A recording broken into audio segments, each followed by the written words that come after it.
Hoy vamos a hablar en español. Vamos a era la venganza, pero no están los chicos de la era la venganza hoy. Bueno, lo primero que me gustaría que charlemos, que reflexionemos, antes de entrar al derecho internacional del medio ambiente, es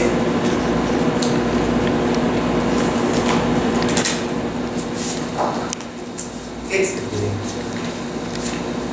Si es un derecho, o sea, hay varios derechos. Porque ayer, cuando nosotros escuchamos el tema de la energía, ¿ustedes se acuerdan del cuadro que había hecho la profesora? Dijo, derecho de la energía, que a su vez se vinculaba con derecho ambiental, se vinculaba con seguridad, ¿se acuerdan? Había puesto en el centro el derecho de la energía, que era el área que ella está estudiando. Lo que a mí me interesa reflexionar es que en realidad el derecho es uno. Nosotros cuando estudiamos nos enseñaron una teoría que era una metáfora del árbol, las ramas del derecho, la rama penal, la rama civil, la rama judicial, ¿se acuerdan? Esta metáfora no refleja la realidad del derecho. Cuando la profesora de energía decía el derecho de la energía es muy complejo porque interrelaciona distintas áreas del conocimiento, es que en realidad el derecho es así. Dentro de la ciencia jurídica tenemos distintos subsistemas que se van a interconectar y que inexorablemente se van a conectar en determinado momento. El asunto es desde qué perspectiva nosotros abordamos la problemática que queremos resolver.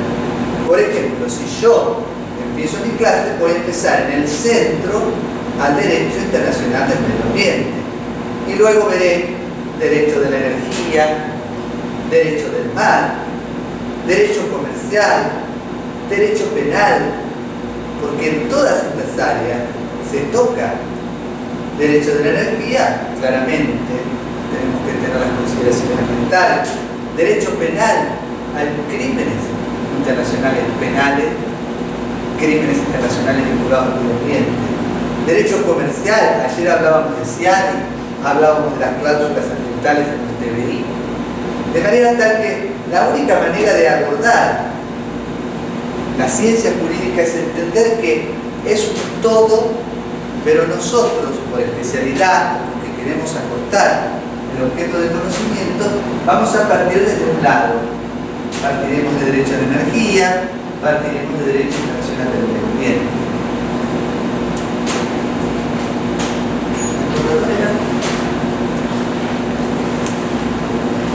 El borrador es... ¿Qué tiene?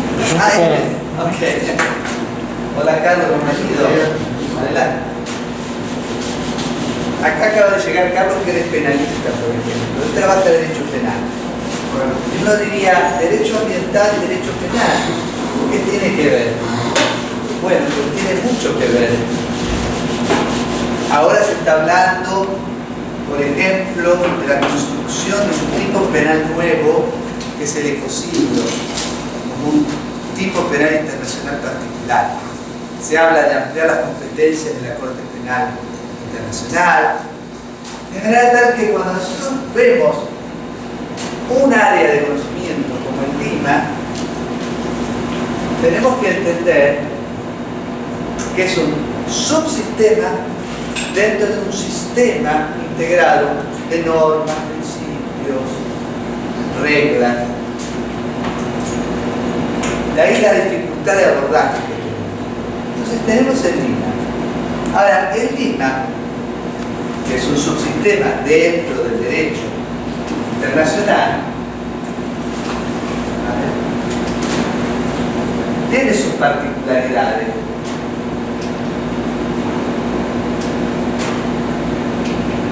No sé qué pasa.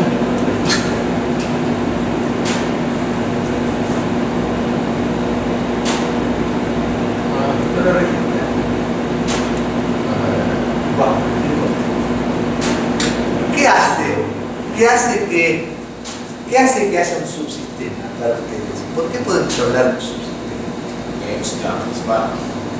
Sí, pero para poder decir que existe un derecho internacional del medio ambiente, para decir que hay un derecho de la energía, derecho comercial internacional, ¿qué es lo que hace que nosotros podamos reconocer un subsistema dentro de lo que es el derecho? Por ejemplo, el derecho internacional. Nosotros podemos decir derecho interno y derecho internacional. Dentro del derecho internacional, todos los subsistemas. Para poder hablar de un subsistema, ¿qué tendría que haber? A ustedes, ¿qué opinan? Lo primero que quiere hacer un estudioso es decir, esto es una rama nueva, es un subsistema de derecho. La profesora dijo, no empezó como derecho de la energía, derecho de las inversiones, no empezó como subsistema, empezó como alguna regulación de algunas, para luego, ¿qué es lo que tendríamos que nosotros reconocer para hablar de un subsistema dentro del ordenamiento jurídico? ¿Qué tiene que haber? Por empezar, ¿qué tenemos que tener? Un derecho internacional y un derecho de medio ambiente. Claro, pero para poder decir, nosotros acá reconocemos que hay un área de conocimiento que es específica. ¿Entiendes lo que pregunto? ¿Por qué no es derecho internacional? Y decimos, derecho internacional del medio ambiente. Lo primero que tenemos que tener es un objeto de estudio particular. Nosotros vamos a enfocar en qué? Protección del medio ambiente, promoción y protección del medio ambiente, uso sostenible de los recursos. Tenemos un objeto de estudio, pero además de tener un objeto de estudio particular, cerrado, limitado, tenemos también ciertos modos de abordar los problemas que nos presenta ese objeto de estudio.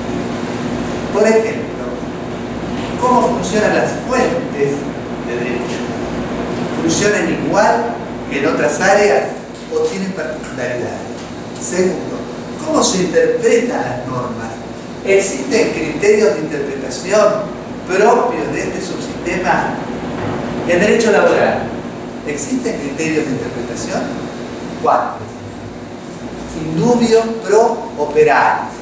Ese es un principio propio de interpretación del derecho laboral. En derecho penal, ¿existen principios de interpretación? Indubio pro reo. A la hora de interpretar la norma, acudimos a principios propios de esa disciplina. Ahí ya tenemos otro elemento. Tenemos un objeto de estudio particular, tenemos un modo de operar la creación de normas particular, que ahora vamos a ver, y tenemos criterios de interpretación particular. Y además tenemos lo que se conoce como principios de derecho ambiental, principios de derecho penal, principios de derecho laboral. ¿Qué son los principios? La gran pregunta. Hola, adelante. ¿Qué son los principios? Para ustedes.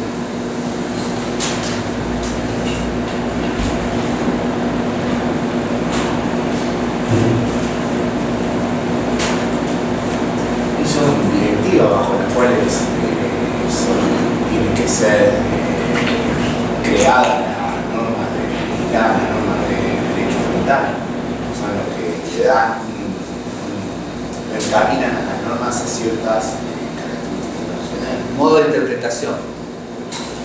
¿Hay algo más que un modo de interpretación en los principios? El concepto, principios. Estoy hablando de derecho ambiental, por eso el tema de los principios es fundamental. Porque es una rama, es un subsistema esencialmente principista. Muchas de sus normas son expresadas como principios. Pero, ¿qué son los principios? Ustedes son todos, ya saben derecho internacional. El concepto principios es polisémico. ¿Qué quiere decir? Tiene muchos significados. El concepto principio. En derecho internacional, ¿qué quiere decir? por ejemplo, principios generales del derecho, artículo 38 del Estatuto de la Corte. Principios generales de derecho, que son normas extraídas de los ordenamientos jurídicos nacionales, extraídas de los ordenamientos domésticos, ¿sí? Son fuente creadora del derecho internacional, pero provienen del derecho doméstico. Lo que pasa es que hay un proceso de abstracción de los derechos domésticos para poder sacar la formulación que descarta las individualidades de los derechos domésticos. Esta es una posibilidad. Después tenemos otros principios del derecho internacional, los principios generales del derecho internacional. ¿Cuáles son los principios generales del derecho internacional? Son esas normas fundacionales del ordenamiento jurídico. Algunas son costumbres internacionales. ¿Se les ocurre algún principio general del derecho internacional? Normas fundamentales del derecho internacional que sean principios generales del derecho internacional. ¿Se les ocurre alguna? ¿Ah? Bueno, pacta sunt servanda en realidad es un principio general de derecho que hoy también es un principio, pero no es un principio, digamos, general del derecho internacional como no. Tal vez está bien, vamos a pensar. Vamos a pensar. Yo lo primero que te diría, pacta sunt servanda es un principio general de derecho, porque están todos los ordenamientos jurídicos internos. Pero hoy la pacta sunt servanda es, para algunos, el fundamento del derecho internacional, fundamento jurídico. ¿Qué es la pacta sunt servanda? ¿Qué es la pacta? Deben ser cumplidos, ¿no? Por las partes. Entonces, probablemente podríamos afirmar hoy que la pacta sunt servanda es un principio general del derecho internacional. Lo que pasa es que proviene de los derechos internos. Uno, claro, soberanía de los estados, principio de soberanía. Esa no proviene de los derechos internos. Principio de soberanía estatal, principio de igualdad soberana, prohibición del uso de la fuerza. Son principios fundamentales. Lo que pasa es que estos principios generales muchas veces son costumbres. Está formulada como principio, pero es una costumbre. Hay otro concepto de principios que son los que refiere, por ejemplo, Augusto Cansado Tristade, que dice que son aquellas razones jurídicas que justifican o que están en la base de la idea del derecho y de justicia. Por ejemplo, los derechos humanos. Es decir, no estarían no provendrían ni del derecho doméstico, ni tampoco provendrían del derecho internacional como una construcción, sino que estarían en la misma razón del concepto de justicia. Por ejemplo, el principio de humanidad. Esto, por supuesto, es una mirada de luz naturalista, ¿sí? Pero además, también tenemos principios que son propios de cada disciplina.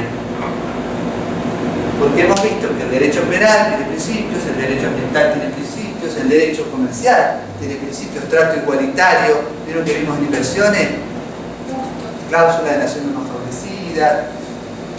Estos principios no son todos iguales. Si nosotros vamos al derecho internacional ambiental, nos vamos a encontrar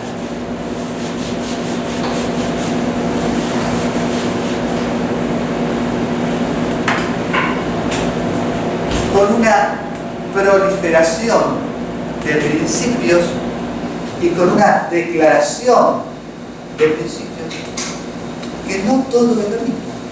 No es lo mismo el principio de prevención, que hoy es una costumbre internacional, al principio de desarrollo sustentable. aceptable, que es un criterio de interpretación de normas. No es lo mismo el principio de evaluación de impacto ambiental que el principio precautorio. Son distintas naturalezas que tienen que ver claramente con la posibilidad o no de invocarlo y de aplicarlo. Lo importante que tenemos que tener en cuenta es que cuando hablamos de principios ambientales no estamos hablando siempre de la misma cosa. Hay que ver caso por caso si es una costumbre, si tiene fuerza vinculante, si es un criterio de interpretación o si es un enfoque como el enfoque precautorio. En derecho internacional el principio precautorio no está consolidado. En derecho interno sí, pero en derecho internacional hoy podemos hablar de un approach, un enfoque. ¿Sí? Esto por un poco para teoría del derecho, más que el derecho local. Entonces nosotros tenemos que el derecho internacional del medio ambiente ha sido de alguna manera definido por algún autor como Alain Pelé y Rivière en su libro Droit International Public como una teoría de experimentación jurídica. En realidad esta expresión no es de él, la cita Pierre-Marie Dupuy, pero en realidad es de Condorelli. Empecemos, antes de abordar las fuentes creadoras, por decir que el derecho internacional del medio ambiente se enfrenta al menos a tres paradojas.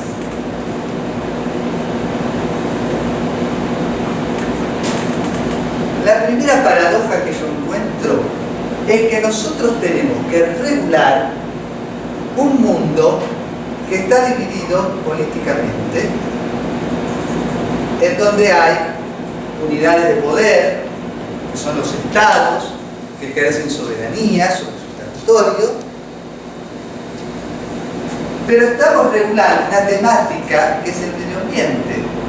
El medio ambiente no reconoce estos límites políticos, estas fronteras creadas por el hombre. El medio ambiente, por naturaleza, es transfronterizo. Entonces, tenemos que operar jurídicamente en un medio ambiente que es transfronterizo, respetando las divisiones políticas que se han establecido en el mundo. Es una primera paradoja. Y esto lo que logra es una permanente tensión. ¿De qué principio?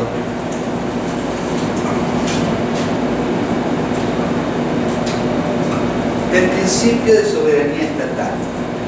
Constantemente el derecho internacional del medio ambiente está tensionando el principio de soberanía estatal. Los estados son soberanos en su territorio, son soberanos en desarrollar sus políticas de desarrollo y de explotación de sus recursos naturales, pero hay un límite, porque esa política, ese desarrollo, esa explotación puede tener consecuencias más allá de las competencias territoriales del Estado. Incluso, no solo en el territorio de otro Estado, pueden tener consecuencias en áreas no sometidas a jurisdicción estatal. Por ejemplo, ¿qué área conocen no sometida a jurisdicción estatal? Brasil. Adelante, Brasil. Hago paréntesis, ayer ganó Boca Juniors, que ganó a Cruzeiro. Simplemente 2-0, 2-0. ¿Qué área no sometida a jurisdicción estatal conocen? ¿Se comprende lo que digo? ¿Qué área no sometida a jurisdicción del Estado?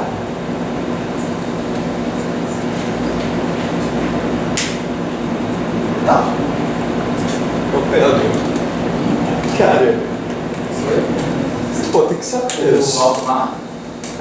¿Qué dijo Atamar? Atamar. Por ejemplo, Atamar. Claro, Atamar no está sometida a la jurisdicción estatal, Sin embargo, lo que realiza un Estado puede generar consecuencias negativas en el medio ambiente. Ayer hablaban del transporte del petróleo, de hidrocarburos. Ha habido grandes desastres ecológicos por el vertimiento de petróleo en el alta mar, o en el mar, en algunas áreas, pero en alta mar. Entonces, fíjense qué paradoja. Tenemos que regular jurídicamente, operar sobre un medio ambiente que por esencia es transfronterizo, pero tenemos límites políticos establecidos por el hombre. Tenemos unidades de poder que constantemente reclaman su derecho soberano sobre el territorio.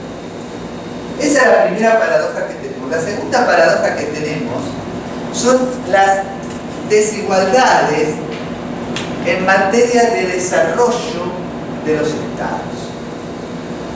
Es decir, todos los estados son iguales, pero no son iguales.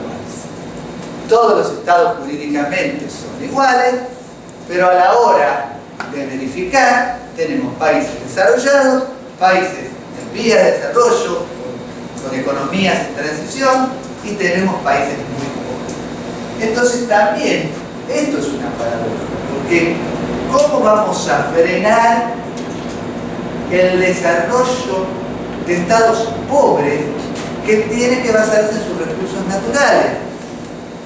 ¿Queda claro? Nosotros tenemos que cuidar el ambiente, pero también tenemos que respetar el derecho de los estados a desarrollarse para darle alimentos, salud, agua, una calidad de vida. Y relacionado con esto está la otra paradoja, que los estados que reclaman protección ambiental, los estados con más alto estándar de protección ambiental, son los estados que más han contaminado o que más han sobreexplotado los recursos naturales. Se han desarrollado a costa del ambiente y ahora, claro, como ven la situación, dicen, no, cuidemos el ambiente, establezcamos pautas altas de conservación, de cuidado, de protección. Pero estos estados tienen la capacidad económica y la capacidad tecnológica. Entonces, encontramos acá una responsabilidad histórica y presente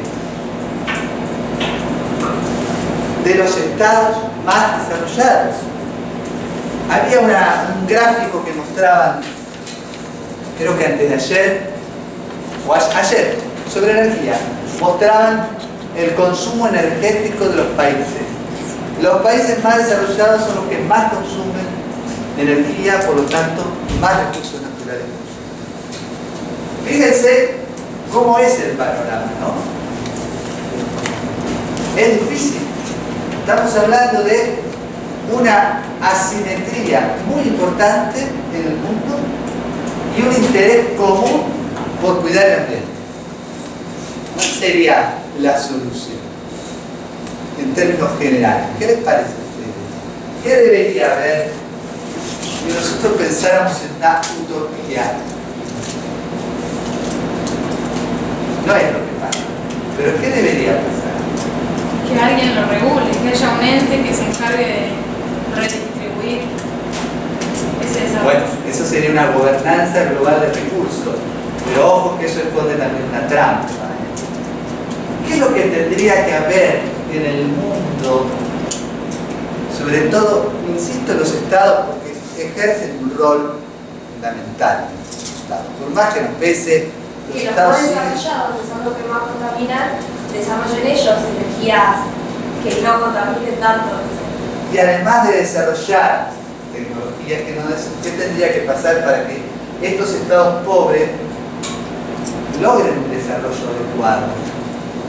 Todos los estados tienen derecho al desarrollo, existe un derecho al desarrollo. Entonces para decir, bueno, pero ojo, cuídenme la Amazonas, que Brasil no toque la Amazonas. cuiden el acuífero, no hagan minas a cielo abierto. Yo estoy de acuerdo, que no tiene que haber.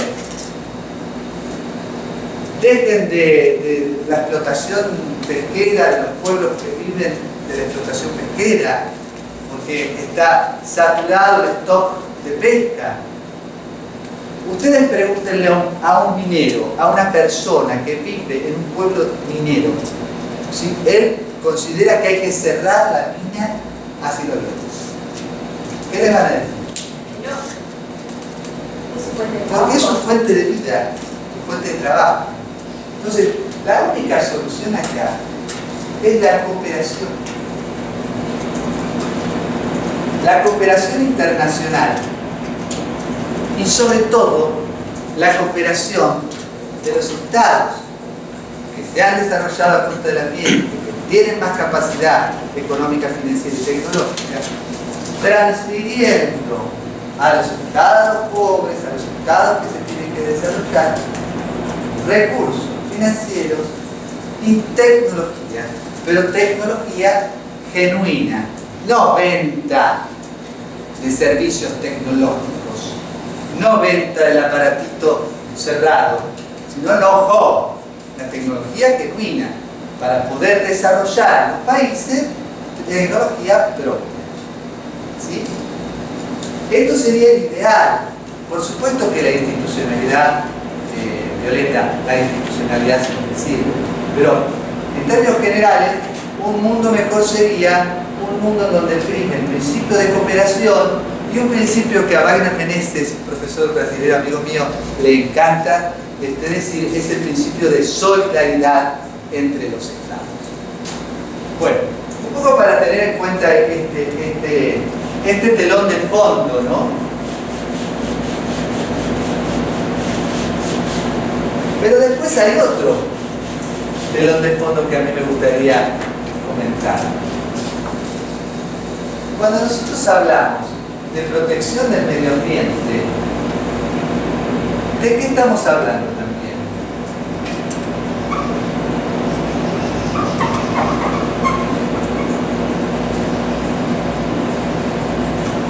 No seamos ingenuos.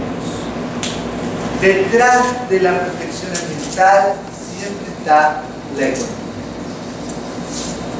Detrás de los movimientos para lograr regulación hay intereses económicos, hay corporaciones, hay empresas, hay agencias, está el proveedor del servicio ambiental, está el proveedor de la mejor tecnología, que son por lo general europeos, están también las grandes corporaciones económicas que pugnan por lograr, por ejemplo, llevar a cabo actividades que en realidad no son sustentables. Por lo menos podemos cuestionarlo. Entonces, detrás de esto siempre está la economía. Y detrás de esto también siempre está la política. La política internacional también está detrás de la regulación ambiental. Muchos movimientos, muchas iniciativas esconden detrás una estrategia política, geopolítica de los estados. No es falso pensar que muchas de las guerras lamentablemente responden a intereses sobre recursos naturales. Las guerras del Oriente Medio. Ayer se hablaba de la generación de nuevas energías. ¿Por qué creen ustedes que, por ejemplo, Estados Unidos está desarrollando rápidamente mayores métodos de producción sustentable y renovable de energía? Estados Unidos no quiere depender del petróleo. No quiere depender del petróleo. No quiere depender del gas. Europa no quiere depender del gas de Rusia. Hay una razón ambiental, pero detrás de eso hay una razón económica y hay una razón política. Les doy dos ejemplos. Dos. Participé de un foro hace hace ya tiempo sobre cambio climático mundial. Yo trabajé mucho sobre cambio climático, mudanza climática, participé, publicamos un libro, bueno, y teníamos ahí un foro con varios disertantes y ONGs, gente de ONGs, de organizaciones no gubernamentales. En un panel, sorpresivamente, un expositor comienza a hablar de la cuestión Malvinas. Nosotros tenemos una situación colonial, que es las Islas Malvinas, Georgia, Sandwich del Sur, el Atlántico Sur, con Reino Unido. Entonces yo empecé a escuchar lo que decía esta persona, un científico, traía unos gráficos. Decía, porque en la época que nosotros vimos que había unos convenios, unos acuerdos entre el Reino Unido y Argentina después de la guerra, muy negativos para la política argentina, en esa época que había esos convenios, estábamos mucho mejor en materia de cambio climático porque teníamos información, etcétera, etcétera.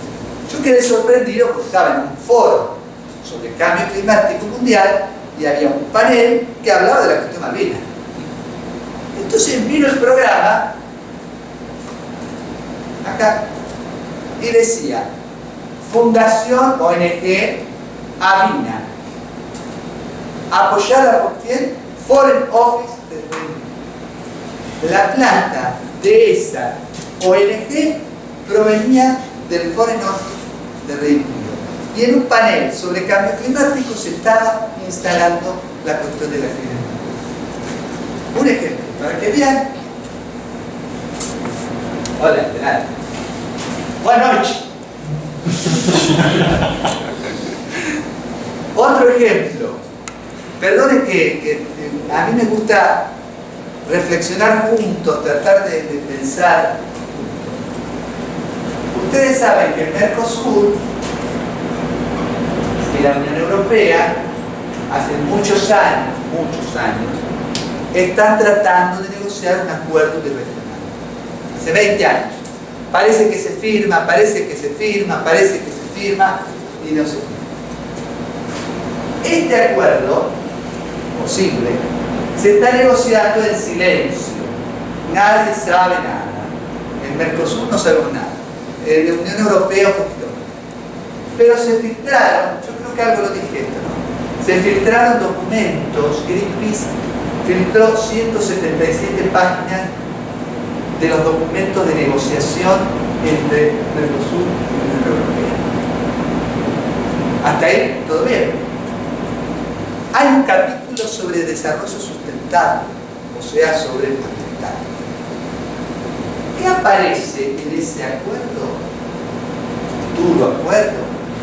Aparece el Acuerdo de Nueva York de 1992. Este Acuerdo de Nueva York de 1992 es un acuerdo complementario de la CONPEMAR, la Convención de Naciones Unidas sobre Derechos del Mar, que regula las especies de peces transzonales.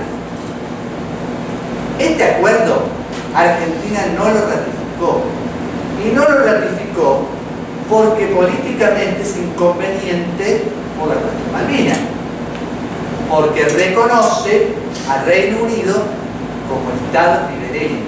¿Me entienden?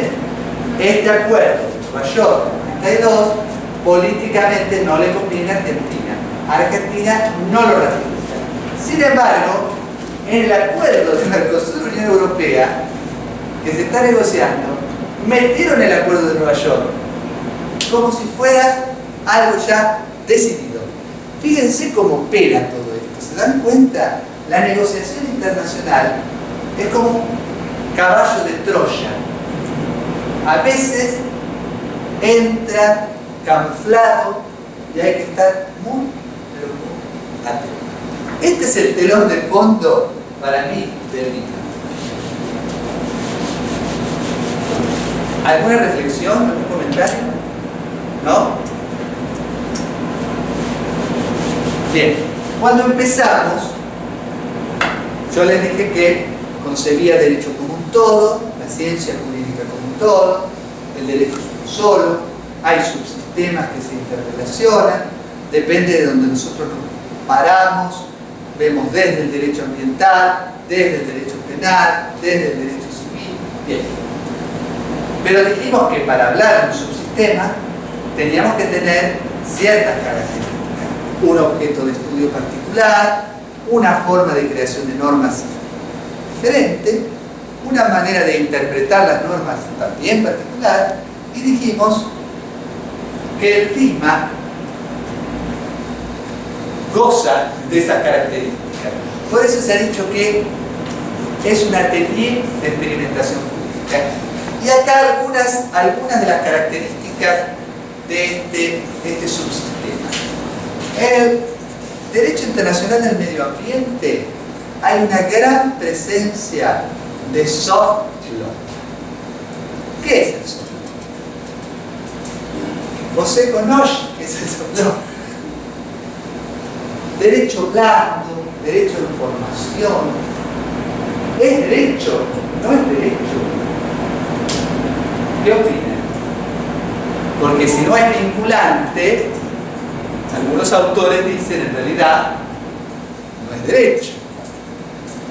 Otros autores dicen, bueno, es una norma en estado naciente, es una norma que tiende a cristalizarse como obligatoria. Nosotros podemos pensar que el soft law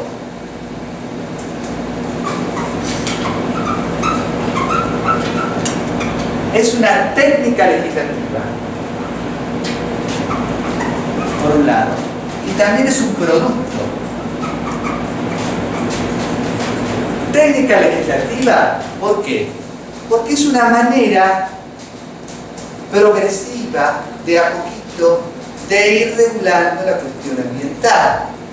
Entonces, establecemos unas pautas que, si bien no son vinculantes para los estados, pretenden ese cumplimiento del Estado, y con el tiempo, como se van a ir completando con otras normas, en algún momento tal vez lleguen a ser vinculantes. Por lo general, uno puede pensar en las declaraciones, la declaración de Río del 92, la declaración de Estocolmo del 82, de Río del 92, de Johannesburgo, pero también guías de conducta, directrices de comportamiento. ¿Qué pretenden? Pretenden lograr un comportamiento determinado del Estado. Si no lo cumplen, no tiene efecto jurídico. Pero esta técnica permite que adoptar documentos cuando los estados no están del todo convencidos. Porque el Estado, cuando le van a tocar su soberanía enseguida, se repliega. Entonces, ¿para qué sirve la técnica esta? Para ir despacito, como dice la canción, paso a pasito, despacito, ¿no? Como dice Rafael, dice despacito, paso a paso. Bueno, esta técnica legislativa permite que, y bueno, esto lo puedo afirmar porque yo no tendría una sanción, no me comprometo. Los estados se comprometerán a reducir sus emisiones de efecto invernadero. Y si no lo hacen, ¿qué pasa? Y no pasa nada, pero se comprometieron. Acuerdo marco de Naciones Unidas sobre cambio climático. Luego, protocolo de Kioto, protocolo adicional. Ahí algunos estados ya se comprometieron a reducciones cuantificadas de emisiones de efecto invernadero.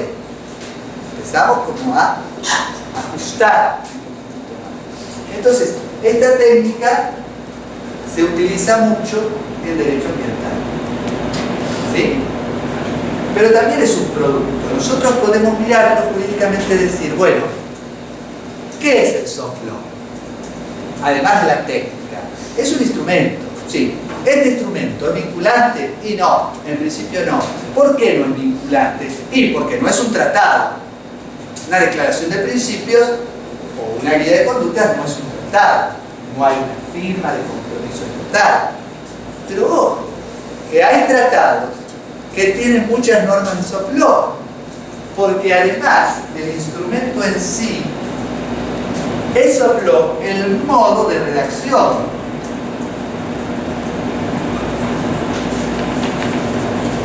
El modo en que se redacta una cláusula contractual, una cláusula convencional, puede ser soft law. Es lo que se conoce como soft law material. No porque esté en un tratado es hard law. Algunos autores dicen sí, el tratado es hard law. Sí, el tratado como tal, pero la disposición es eso. Algunos dirán, no, momento, esto es una cuestión más de eficiencia de la norma que de naturaleza normativa. Discutámoslo. Lo cierto es que tenemos muchos tratados que tienen disposiciones que no se pueden exigir su cumplimiento. ¿Sí? Todas las convenciones. Si uno ve Convención de Biodiversidad, la Convención de Derechos Humanos, muchas disposiciones dicen, el Estado en la medida de lo posible promoverá, dentro de sus posibilidades hará, y bueno, sí. Derecho blando, flexible o soft law. Otra característica propia de esto es la interdisciplinaridad. También de eso habló ayer la profesora Fernanda. En materia ambiental, inexorablemente los juristas tienen que acudir a otras.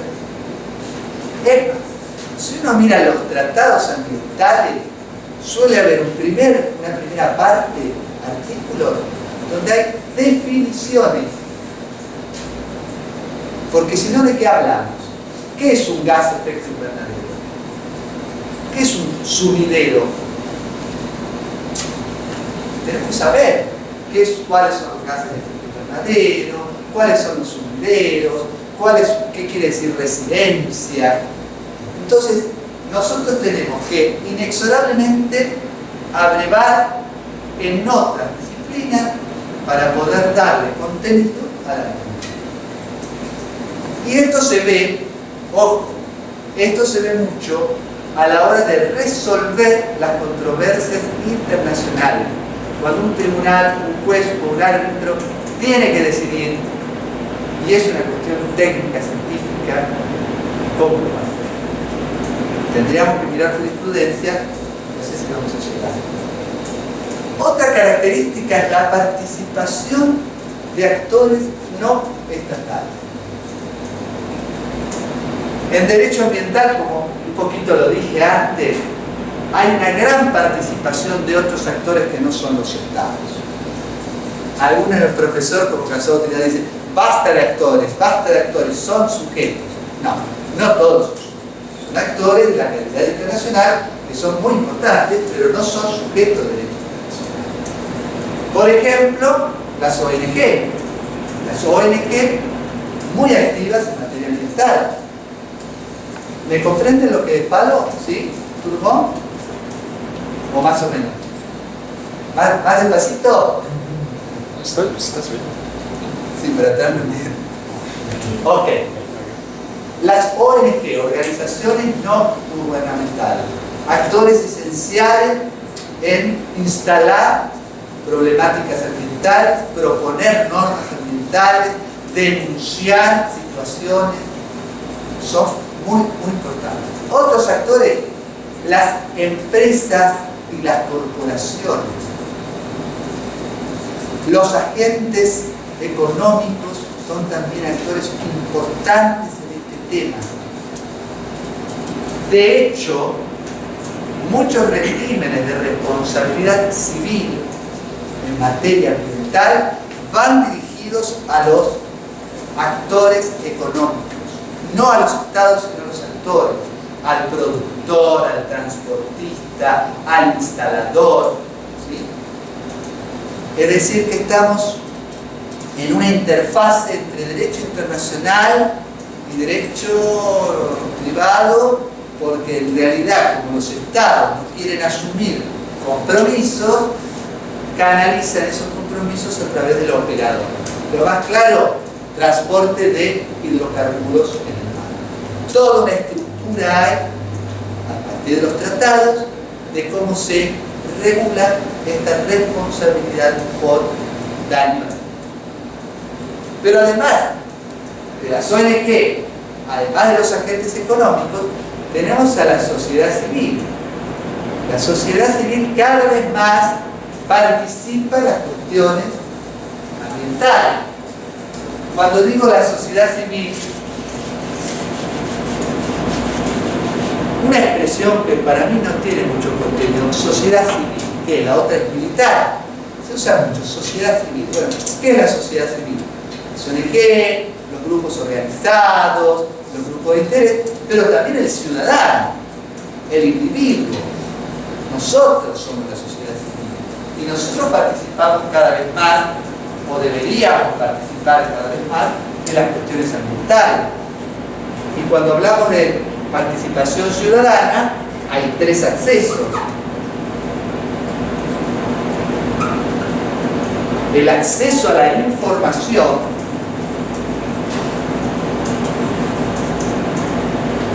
acceso a la información ambiental. Tenemos derecho a acceder a la información ambiental que deben proveer los estados. Acceso a la participación en la toma de decisiones. Acceso a la participación en la toma de decisiones. Cuando se va a decidir una cuestión que involucre el medio ambiente, tenemos derecho a participar. Por ejemplo, ¿de qué manera? Ustedes en Brasil han tenido casos emblemáticos de participación ciudadana, como ¿cómo se llamaba ese caso tan importante que llegó a la Corte Interamericana? Belo Monte. Ese caso es un leading case que nosotros lo estudiamos en mi tesis doctoral, está porque llegó a la Corte Interamericana a los tribunales superiores brasileños. Acceso a la participación en la toma de decisiones. El claro ejemplo es participar en las audiencias cuando se ventila, se analiza la evaluación del impacto ambiental, la validación del impacto ambiental, el ciudadano tener acceso a audiencias públicas para participar. Y el tercer acceso es el acceso ¿a qué? A la justicia. Acceso a la justicia ambiental, es decir, la posibilidad de que el ciudadano reclame en la justicia cuando se ha violado algunos de estos accesos o cuando está involucrado el interés público, porque el ambiente es un interés colectivo. Entonces, hay una participación de actores de la realidad internacional en donde están ONGs, están grupos de interés, están agentes económicos, está el ciudadano, a veces organizado y a veces en la singularidad. Otra característica que les señalo acá del derecho internacional del medio ambiente es que la regulación se dio de manera sectorial. Ustedes piensen, ¿es importante regular el medio ambiente? ¿Qué opinan ustedes? ¿Es importante el medio ambiente? ¿O no? ¡Ah! Por Dios, ¡más Dios!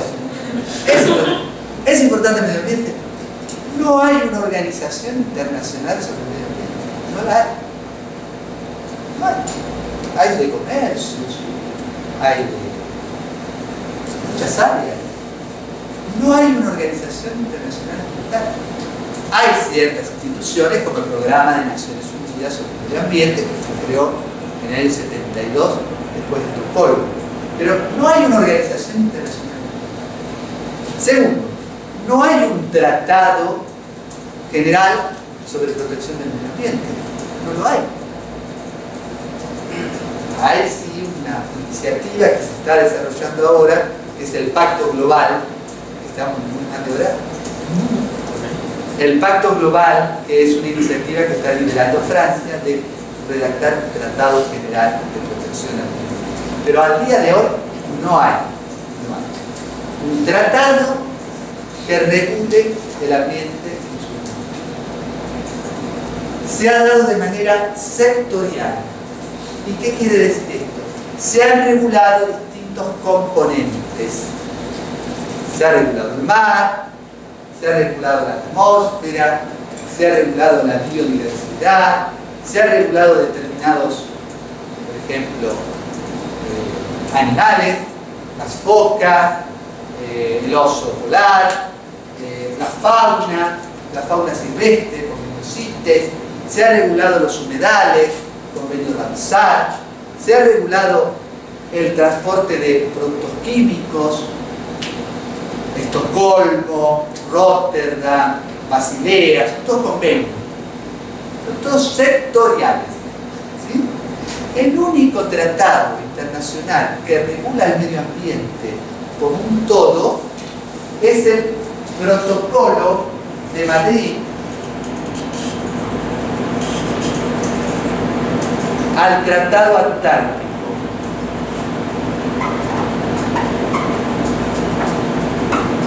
El Tratado Antártico, saben que existe, que regula la Antártida.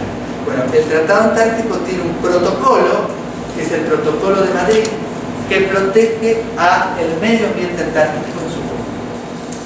Es el único instrumento que abarca, digamos, de todas maneras, un área geográfica, pero como holísticamente.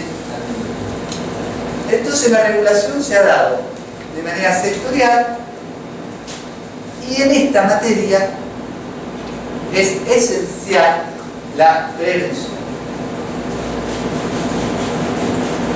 ¿Por qué les parece a ustedes que es esencial la prevención en materia ambiental?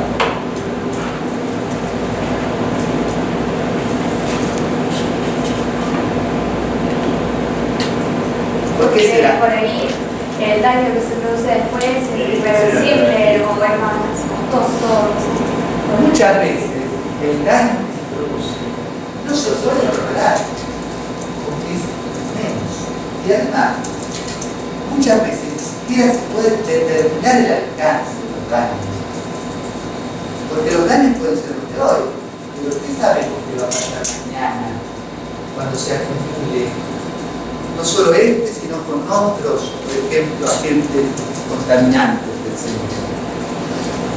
Entonces, ante la irreversibilidad de los daños, muchas veces, ¿cuál sería la forma ideal de reparar el daño? En derecho internacional, ¿cuál es la fórmula que se usa para la reparación? En derecho internacional, en general, la fórmula que se utiliza es la fórmula Chorzów. ¿La vieron a esta, la fórmula Chorzów? Es una fórmula de la Corte Penal, de la Corte Permanente de Justicia, en el caso Chorzów, que decía la reparación integral de todos los daños para volver la situación al estado anterior al ilícito. La reparación debe cubrir todos los efectos para llevar la situación al estado anterior. Fórmula Chorzów. En ambiental, ¿a ustedes les parece que esta fórmula va a llegar? A veces no se puede, hay componentes, hay bienes ambientales, servicios ambientales que no se pueden reparar. Entonces, la prevención en esta materia cumple un rol esencial. Hay que prevenir antes. Y si hablamos de prevención, ¿cuál será entonces el instrumento más importante? ¿Qué les parece a ustedes?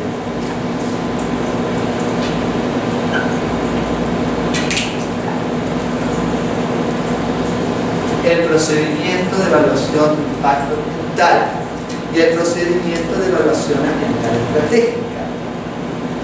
Este es un instrumento esencial para la prevención. Evaluar antes de actuar los posibles efectos negativos de una iniciativa, proyecto, emprendimiento. ¿Para qué? Para adoptar las medidas necesarias, prevenirlo o para minimizarlo en el caso de que decidamos seguir adelante. Y la evaluación de impacto ambiental se complementa con la evaluación ambiental estratégica, que es la evaluación en el plano previo de la planificación. Es decir, no proyecto por proyecto, emprendimiento por emprendimiento, sino antes, cuando estamos planificando, desarrollando planes, programas, someterlo a un procedimiento de evaluación. Porque a veces es tarde, porque nosotros tenemos que considerar que los efectos de un proyecto se suman a los efectos de otros proyectos. En el caso de las plantas de celulosa Argentina y Uruguay, la Corte Internacional de Justicia dijo que no se probaba la contaminación de la planta de Botnia al río. No se probaba, no había podido acreditar la contaminación. Pero ¿cómo evaluó la Corte esos efectos negativos deleterios en el ambiente? Consideró además los efectos acumulativos de todas las otras plantas que se están instalando en el río. Claro. En el caso, por ejemplo, de las represas, ustedes tienen muchos casos de represas en el río Xingú. ¿Cómo vamos a evaluar? ¿Una sola represa? ¿Los impactos de una sola represa? ¿O los impactos de varias represas en el mismo curso de agua? Para esto sirve la evaluación ambiental práctica. Bien. Y como lo más importante es la prevención, las normas ambientales internacionales suelen traer mecanismos propios de monitoreo, seguimiento, información. ¿Qué hace entonces el tratado? Bueno, el Estado se obliga ¿a qué? A presentar todos los años un informe. Por ejemplo, un informe nacional sobre gases de efecto invernadero. Son modos de prevenir, son mecanismos propios de este sistema. Otros mecanismos que se conocen admonitorios no son sancionatorios, no son punitorios, no, pero tienden a que el Estado cumpla. Tienden a que el Estado cumpla. Y si no cumple, que se sienta en falta. Por ejemplo, no acceso a financiamiento. No hay una sanción en términos jurídicos, pero el Estado le conviene cumplir, porque si cumple, accede al financiamiento internacional. ¿Sí? ¿Está claro? Esas son características propias de esta situación que yo les planteaba, que se da como telón de fondo. Entonces el derecho tiene que buscar los caminos para regular. Es decir, bueno, busquemos soft law, derecho blando, el Estado se compromete poquito, pero vamos ajustándolo, busquemos mecanismos de prevención, de monitoreo, hagamos comités de seguimientos, suelen haber comités, esos comités hacen un seguimiento en los países de cómo se está cumpliendo.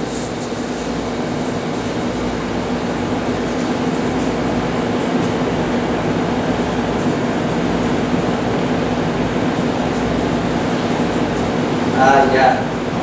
No sé qué pasa con este pago. Bueno.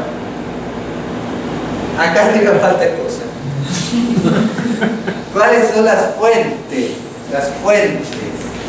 ¿Cuáles son las fuentes creadoras? ¿Cuáles son las fuentes creadoras del derecho internacional, chicos? ¿Cuáles son?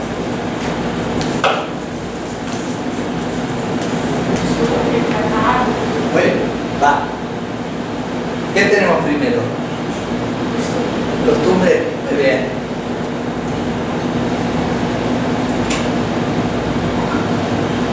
Está bien, ¿eh? Porque el derecho internacional nace más en sus orígenes como una costumbre. Podríamos decirlo que históricamente. ¿Qué más? Tratados. Tratados internacionales. Bien, ¿qué otra fuente? Hoy dijimos, principios generales de derecho. Estatuto de la Corte. ¿Qué otra fuente? ¿Ah? Doutrina e jurisprudência. No escucho. Doctrina y jurisprudencia. Jurisprudencia. Y doctrina. ¿Vos considera que es fuente? ¿Sí? Vamos a ponerla acá. ¿Qué más? Gracias. Obrigado. Los brasileros, muchos brasileros dicen que la jurisprudencia es fuente. ¿Pero por qué?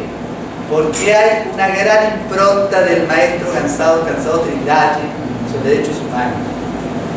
Los autores clásicos, los internacionalistas clásicos presentes, muchos consideraban que la jurisprudencia es un medio auxiliar para verificar la existencia de la norma.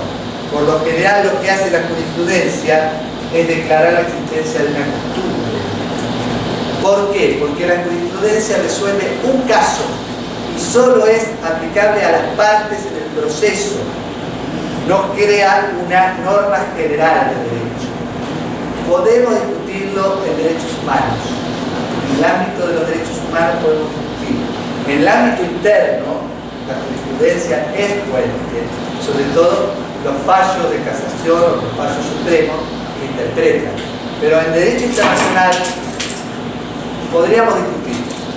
Pero es muy importante la jurisprudencia. ¿Por qué? Porque la jurisprudencia muchas veces declara que ha cristalizado una costumbre o puede comenzar la costumbre. ¿Qué otra más tenemos acá? ¿Qué otra fuente? Hay algo como fuente medio auxiliar. La doctrina.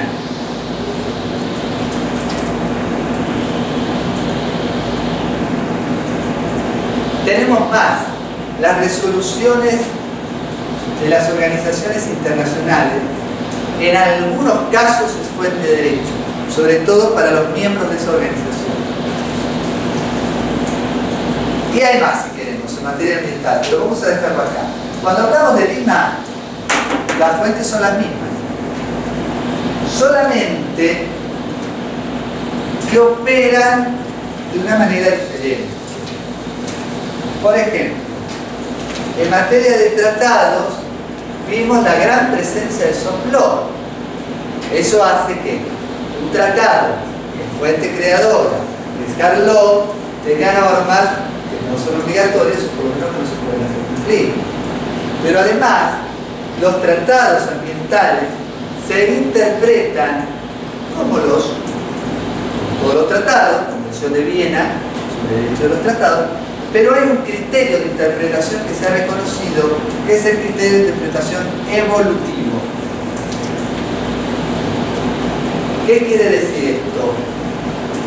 Como la ciencia y la tecnología avanzan mucho, la ciencia y tecnología interdisciplina avanza mucho, a la hora de interpretar el tratado que se pudo haber firmado muchos años antes, tenemos que tener en cuenta los desarrollos de ciencia y tecnología, los conocimientos que se adoptaron luego en tantos años. Porque si no, estamos aplicando el tratado, por ejemplo, en el caso de Argentina y Uruguay, cuando se aplica el estatuto del río Uruguay, fíjense, el estatuto no preveía la evaluación de impacto ambiental. El estatuto del río Uruguay, que es de la década del 70, no obligaba al Estado a llevar a cabo evaluación de impacto ambiental.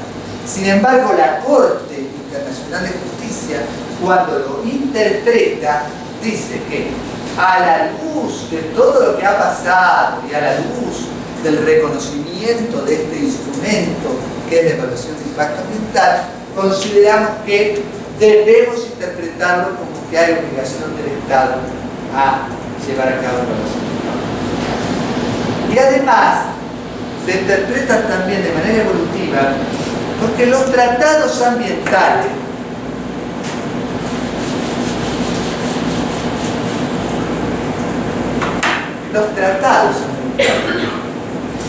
los AMUMAS, que son los acuerdos multilaterales medioambientales, los AMUMAS, estos acuerdos suelen crear, ayer lo hablábamos, suelen crear órganos, que son las conferencias de Estados partes, órganos tratados que se reúnen. Estas conferencias de Estados partes adoptan decisiones y a veces estas conferencias de Estados partes crean comités científicos que adoptan también directrices o directivas. Por ejemplo, en el caso de la caza de ballenas en el mar Antártico, Nueva Zelanda, Japón, en el caso de la caza de ballenas, la Corte Internacional de Justicia, para analizar las obligaciones de los Estados, de acuerdo con la Convención de Ballenas, dijo que tenía que tomar en cuenta las decisiones de la COP y las recomendaciones del Comité Jurídico, Comité del País. ¿Se dan cuenta? Fíjense cómo el tratado se interpreta de manera evolutiva, porque no solo se toman los términos del tratado, sino lo que pasó después en el ámbito del tratado, a partir de las decisiones de un órgano del tratado, incluso del comité especial. Además de COP, a veces tenemos COP, MOP,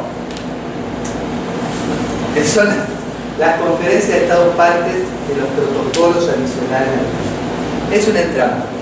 O sea que tenemos la fuente: tratados con características particulares, muchos tratados, cientos de tratados, hay muchos tratados ambientales de carácter universal, regional, bilateral. Tenemos la costumbre, hay una costumbre consolidada que es la más importante, que es el principio de prevención.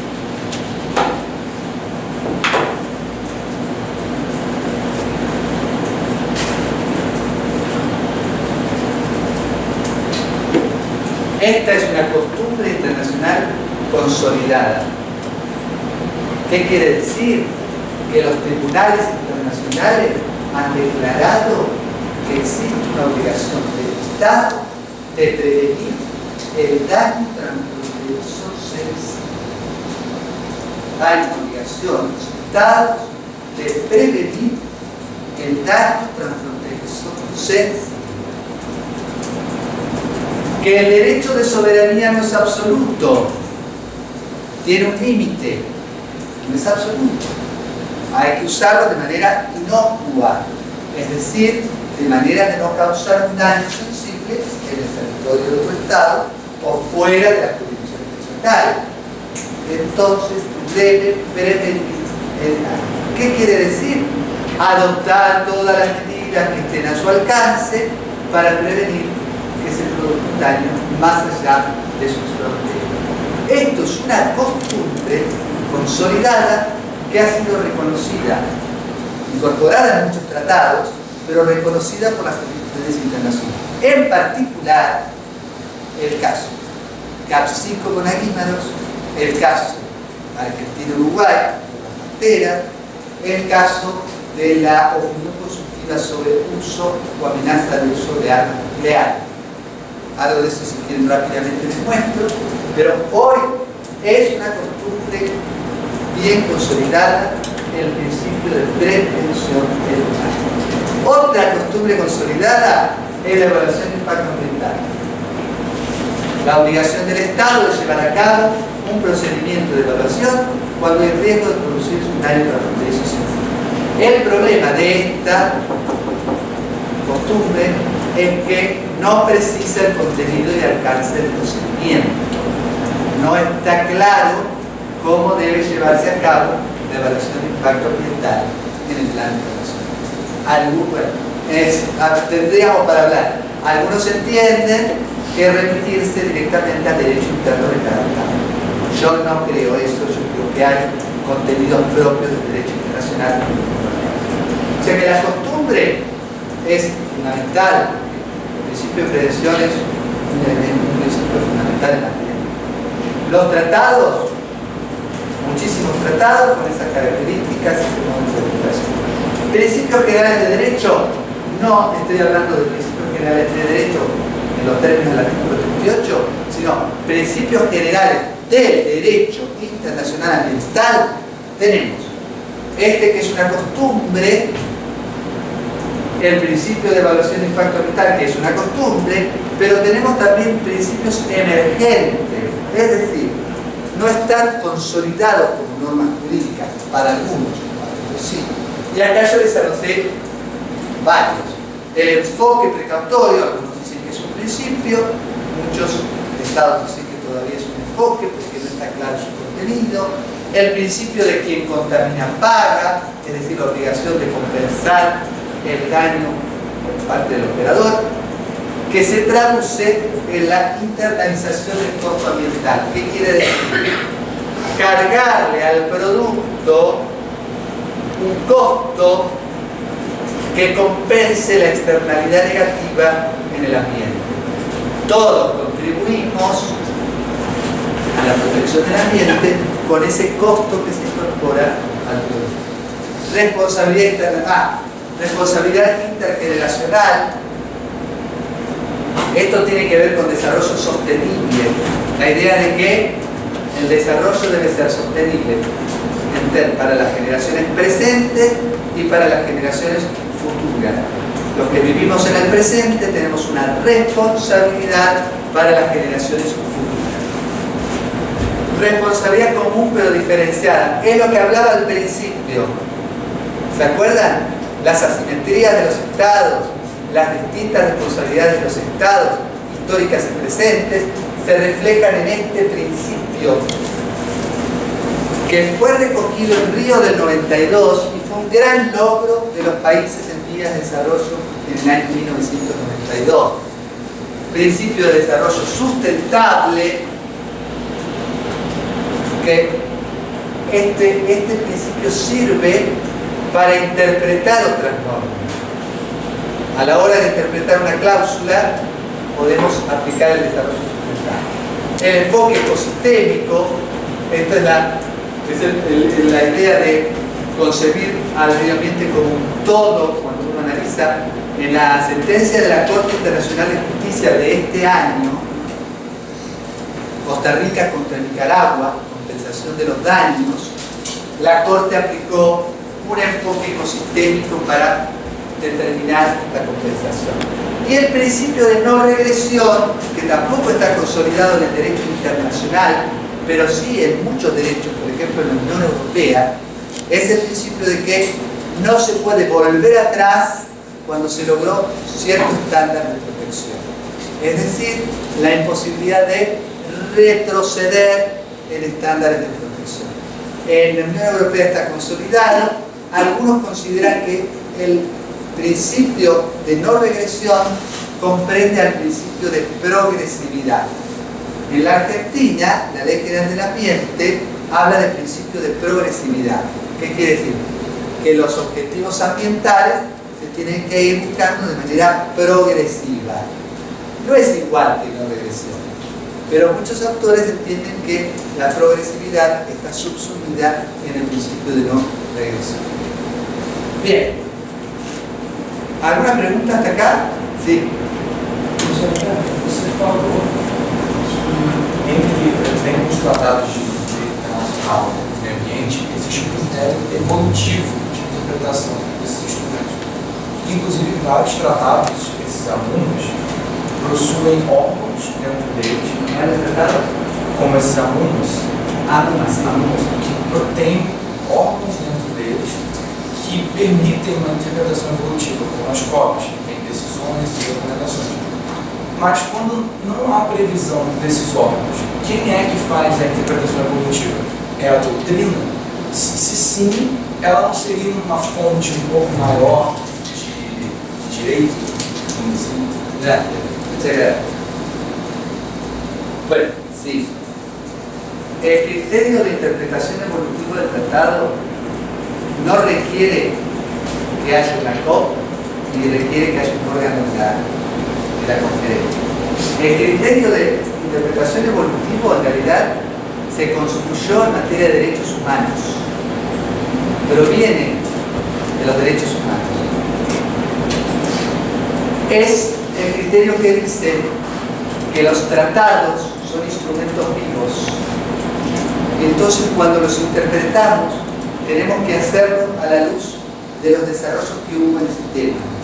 Algo parecido, ustedes se acuerdan, al principio de intertemporalidad del derecho de Max Weber, ¿se acuerdan del caso de Isla de Palma? Es algo parecido a ese concepto. No requiere que haya una copia. En el caso particular de los AMUMA, suelen tener órganos que a su vez estos órganos toman decisiones por parte de los estados.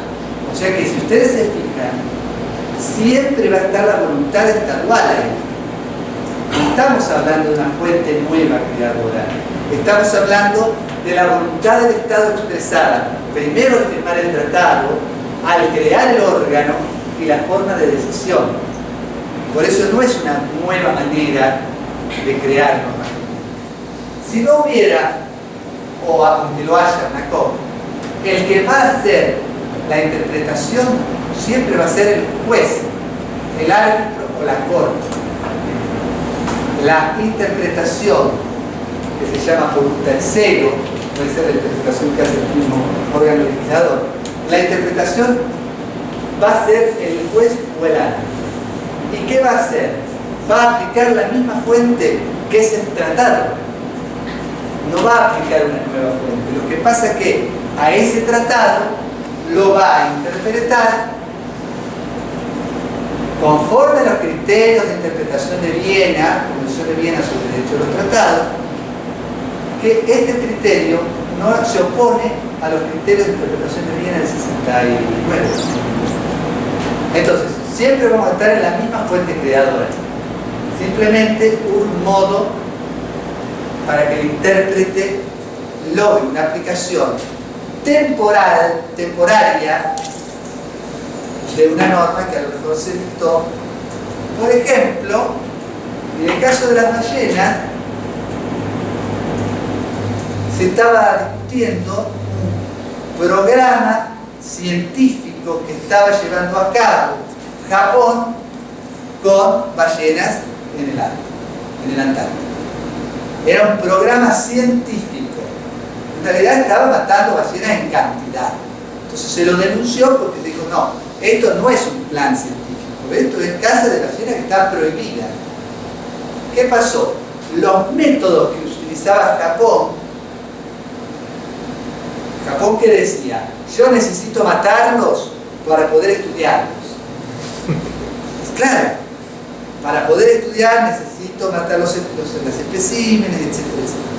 ¿Qué pasó? En el trayecto desde que se había adoptado la convención y desde la comisión ballenera, etcétera, etcétera, bueno, se demostró que no necesariamente había que sacrificar a esos animales para lograr esos resultados científicos. Entonces, a la hora de interpretar el tratado, lo podemos hacer con los criterios, los conocimientos científicos que había en aquel momento. Pensemos en agroquímicos, pensemos en glifosato, algo que constantemente se está actualizando, investigando los efectos nocivos de los agroquímicos en la salud y en el ambiente. Lo que hoy se sabe no es lo mismo que se sabía hace 5 años. Entonces, si no utilizamos un criterio evolutivo, la letra del tratado va a quedar desactualizada. Es riesgoso también, porque da más margen de interpretación. Bueno, ¿sí? Bien, no tengo mucho más tiempo, me parece, ¿no? Acá tenía algunos casos fundamentales, trascendentes, los más trascendentes de la Corte Internacional de Justicia. Fíjense el caso de los ensayos nucleares, en el año 74, una nueva análisis del caso. Estos eran ensayos que estaba haciendo Francia, subterráneos en el atolón, ensayos de armas nucleares, que bueno, generó este caso en la Corte Internacional de Justicia, que no se llegó a tratar porque luego Francia suspendió los ensayos nucleares. dijo que no los iba a hacer más. La Corte cerró el caso, pero dijo, pero queda abierto por si vuelven a hacer ensayo. ¿Qué pasó? Volvió a hacer ensayo, pero estos ensayos eran subterráneos, entonces la Corte dijo, no hay identidad de objeto, por lo tanto no voy a tratar nuevamente el caso. Fíjense que la Corte se escapa de resolver una cuestión tan delicada como el tema de las armas nucleares, que para mí serían acciones prohibidas por el derecho internacional, pero ustedes saben que no están prohibidas por el derecho internacional. O sea, las armas nucleares están prohibidas para algunos, no para todos. ¿Sí? Ahora Corea del Norte tiene que desarmarse nuclearmente porque tiene toda la presión internacional. Pero hay países que tienen armas nucleares y que no se desarman. Ante esa situación, no podemos decir que en el derecho internacional general las armas nucleares estén proscritas. No es una actividad, en principio, prohibida. Para mí sí. Lo que yo piense no es lo que importa. Esta es una opinión consultiva que solicitó la Organización Mundial de la Salud, también a la Corte Internacional de Justicia. Tampoco en este caso la Corte se pidió, porque dijo que la OMS no tenía facultades para pedir una opinión consultiva sobre este tema.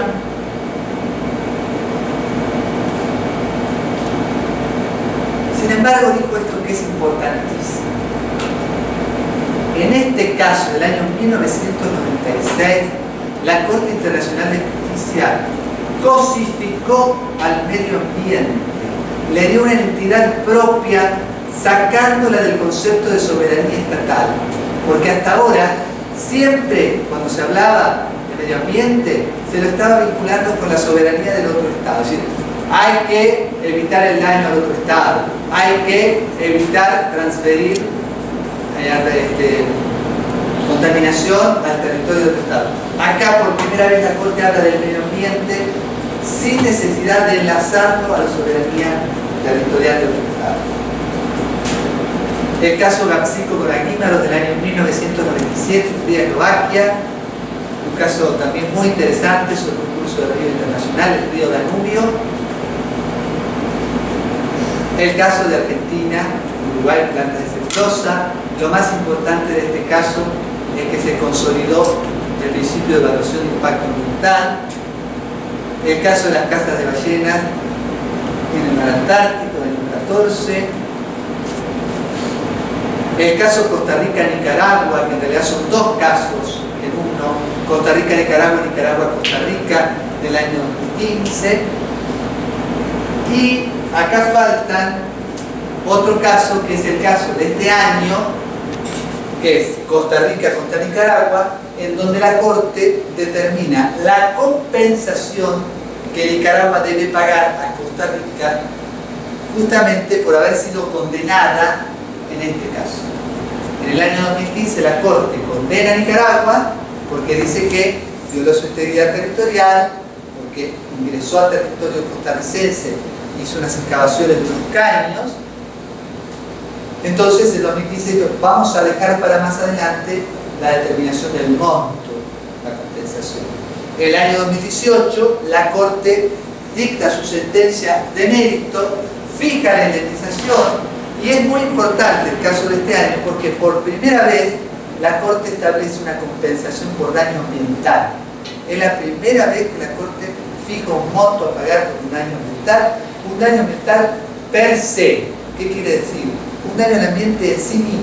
No porque se haya afectado a una persona, al Estado, no, porque se ha afectado un bien ambiental, en definitiva un servicio ambiental prestado por un ambiente. Y además es importante también el caso de este año porque por primera vez la Corte se refiere al método para cuantificar los daños ambientales. Un tema difícil. ¿Cómo cuantificamos el daño ambiental? Primero, ¿cómo determinamos el daño? Y después, ¿cómo lo valoramos ese daño? ¿Cómo fijamos una indemnización? Justamente por lo que decía, el daño ambiental muchas veces no se va a poder pagar, pero hay que fijar un monto. Entonces la Corte, en este caso, ¿qué opinión es? Analiza el método, dice, no existe un solo método en el derecho internacional ambiental, no está reconocido un método para determinar el daño, hay que analizar al ambiente como un todo y los servicios ambientales que prestan los componentes ambientales afectados. Y además los gastos que tuvo el Estado para reparar.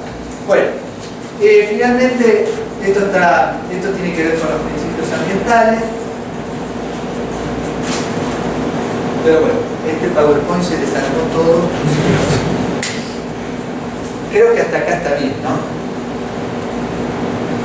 La idea entonces es comprender que el derecho internacional del medio ambiente es un área novedosa, muy importante, transversal, porque toca también todas las otras áreas del derecho. Uno puede estudiar derecho ambiental siendo penalista, comercialista, civilista, administrativista. Es un área compleja porque está en juego la soberanía estatal, los intereses comunes, los intereses de la comunidad internacional en su conjunto. Hay factores económicos muy fuertes, hay legítimos reclamos a un desarrollo por parte de los pueblos. Es necesaria la participación de todos, es necesaria la cooperación internacional, la transferencia de recursos, la transferencia de tecnología, y los estados deben asumir su responsabilidad y deben darse cuenta que el principio de soberanía no es que debe ser deconstruido. El principio de soberanía sigue hoy tan firme como siempre y los últimos años nos demuestran eso. Sin embargo, debe ser redefinido sus contornos para enfrentar los desafíos que el derecho internacional contemporáneo nos presenta. Muy obrigado.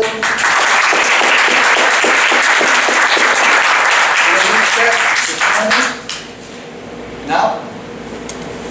Sobre quanto a redefinir o controle de soberanía que estamos comentando ahora, ¿cómo sería? Una redefinición, gracias, muchas gracias. ¿Esto por qué tiene que ver? Porque hay muchos que dicen, no, el problema es el principio de soberanía. El principio de soberanía está en la esencia del sistema jurídico internacional. El Brexit es una expresión de soberanía. Los problemas de migrantes es una expresión de soberanía. Pero la cuestión ambiental, por ser transfronteriza justamente, hace cuestionar esto. Es decir, bueno, ¿cómo redefinimos el principio de soberanía? La evaluación de impacto. La evaluación de impacto ambiental debe ser llevada a cabo con intervención del posible Estado afectado. Esa es la cuestión. No basta con que el Estado haga la evaluación de impacto a puerta cerrada y luego le lleve los informes al Estado. Debe estar interviniendo el posible Estado afectado para participar del procedimiento e incluso colaborar con las pruebas, con los elementos técnicos, científicos o ambientales. Y en esa participación debe estar la participación ciudadana del Estado de origen y del Estado afectado. Esas son redefiniciones de la soberanía.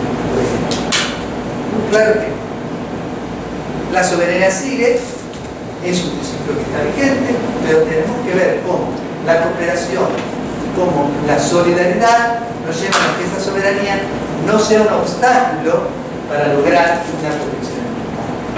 Otro ejercicio, limitación del ejercicio de soberanía, los stocks de pesca, los cupos de pesca. El Estado tiene derecho a pescar en su mar territorial, en su zona económica exclusiva, pero en la zona económica exclusiva el excedente debe cederlo a terceros estados pesqueros. Son modos de, por ejemplo, limitar la soberanía. Establecer un cupo de captura es un modo también de limitar la soberanía estatal. Son muchos. El tema es que el Estado esté dispuesto a reconocer que tiene que poner límites a esto. Otro caso, y con esto termino, la responsabilidad por daño cuando no hay ilícito. Este libro que nosotros publicamos en Colombia, todos trajeron el libro, yo también. Acá hay libros argentinos, no puedo sortear porque tengo cosas. Este libro se agotó, por suerte. Y un artículo de este libro, el libro y un artículo, fue citado por el Supremo Tribunal Brasilero en una sentencia sobre el asbesto, sobre el amianto, hace poquito. Un orgullo para nosotros que haya sido citado por el Tribunal Federal. ¿Cómo te llamas? Supremo Tribunal. Supremo Tribunal. En este libro nosotros lo que hacemos es proponer una teoría de la responsabilidad del Estado por daño, superadora del esquema que hoy tenemos. Porque hoy tenemos responsabilidad del Estado cuando hay ilícito, violación de un tratado, violación de una costumbre, pero no está consolidada la responsabilidad del Estado cuando no hay ilícito, pero se produce un daño ambiental confundioso. Entonces, ¿cómo es? El derecho privado está, el derecho internacional no está. Entonces, otra manera de no ceder, reconfigurar la soberanía, sería establecer un régimen que diga todo daño ambiental debe ser reparado. Si el Estado lleva a cabo una actividad lícita y se produce un daño, igual tiene que repararlo. Pero para eso hay que argumentar correctamente. Para eso los Estados tienen que, como es el sistema, aceptar una responsabilidad sin límite. Que nadie puede crear ese sistema de responsabilidad si los Estados no están de acuerdo o se no pueden. Es una manera de redefinir el principio social. Hay muchas. ¿A vos te preocupa el tema de soberanía con las relaciones internacionales? ¿Alguna más? ¿No hay? Bom, muito obrigado. Eu acho que depois del curso eu falo melhor, eu preciso falar melhor português. Nos vemos en la visita hoy al Comité Jurídico.